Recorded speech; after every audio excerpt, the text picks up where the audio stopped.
नमस्कार दोस्तों, आज मैं इस वीडियो में आप लोग को बताने जा रहा हूं कि पाप की जड़ क्या है। लोग पाप कर देते हैं, पाप करने का जड़ क्या है, क्यों पाप करते हैं, इस कारण मैं इस वीडियो में आज आप लोग को डिस्कस करने जा रहा हूं। एक बात और है कि एक सुंदर युवती, एक सुंदर लड़की एक विद्वान को पतन की ओर कैसे ले जाती है, इसके बारे में मैं आज इस वीडियो में आप लोग को बताने जा रहा हूँ।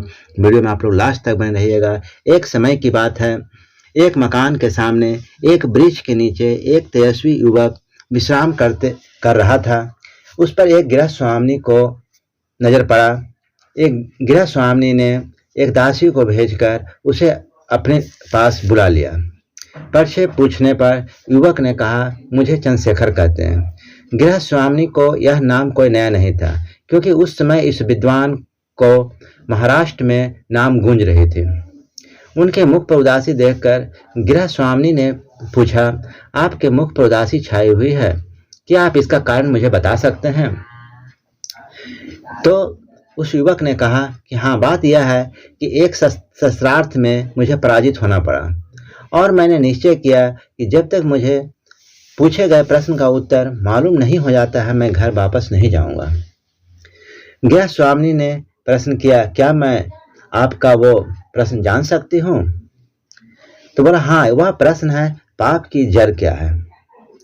यह कोई कठिन प्रश्न नहीं है, गृह स्वामी ने कहे। इसका उत्तर मैं आपको फिर कभी दूंगा, लेकिन आपको मेरे यहाँ भोजन करना पड़ेगा। मगर ब्राह्मण ने कहा, मैं स्वपाकी ब्राह्मण हूँ और अपने हाथ का ही भोजन खाता हूँ। यदि आप तब वह गृह स्वामी ने बोला, यदि आप इस दासी को भोजन कराने का मौका दें तो मैं स्वयं को कृतार्थ समझूंगा।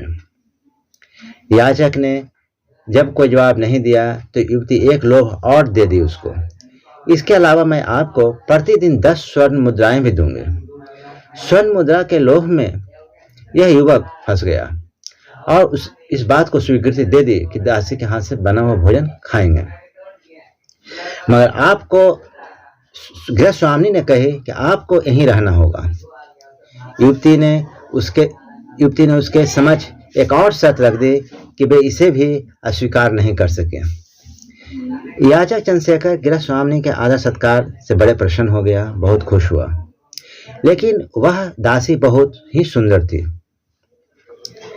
इसीलिए वो दासी को उसने खाना बनाने के लिए स्वीकृति दिलाया। उन्हें भोजन में प्रतिदिन नए नए पकवान मिलते। वह सुंदरी उन्हें पंखा झेलती थी, मधुर स्वर में भोजन कराती थी।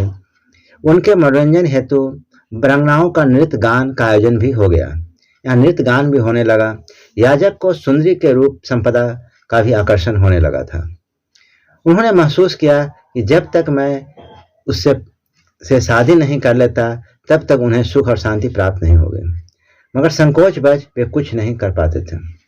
एक दिन उन्होंने हिम्मत कर अपने मन की व्यथा उसके सामने कहीं डाली। तब युवती ने कहा, महाराज, आपके प्रश्न का उत्तर बताने का समय आ गया है। उसने आगे कहा, महाराज, पाप की जड़ लोभ है। स्वर्ण मुद्रा के लोभ के कारण ही आप स्वपाकी व्रत को तोड़ डाला। अपने सरीखे विद्वान पुरुष ने यहाँ भोजन करना स्वीकार कर लिया। आप विद्वान होते हुए भी मेरे यहाँ भोजन करना स्वीकार कर लिया। स्वपाकी का व्रत आपने तोड़ दिया। फिर इस लोभ के ही वशीभूत होकर आप अपनी पत्नी को छोड़कर एक वीरांगनाओं के यहाँ अस्थायी रूप से निवास करने की आपने इच्छा जता रखी है। यह भी आपका लोभ ही है।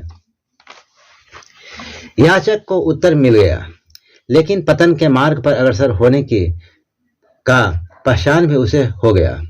उन्होंने युवती से क्षमा मांगा और कहा, चुपचाप अपने घर की ओर रवाना हो गया।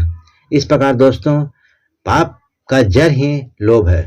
लोभ के कारण ही व्यक्ति पाप कर बैठता है। इस प्रकार दोस्तों, यदि आप लोग को हमारा वीडियो अच्छा लगे और पाप की परिभाषा आप लोग को मिल गया सही तो मेरे वीडियो को लाइक कीजिएगा, अधिक से अधिक शेयर कीजिएगा, मेरे चैनल को सब्सक्राइब करना नहीं भूलिएगा। आप लोग जब मेरे वीडियो को सब्सक्राइब करते हैं, मेरे चैनल को सब्सक्राइब करते हैं, तो हमें अगला वीडियो बनाने के लिए हिम्मत और हौसला मिलती है।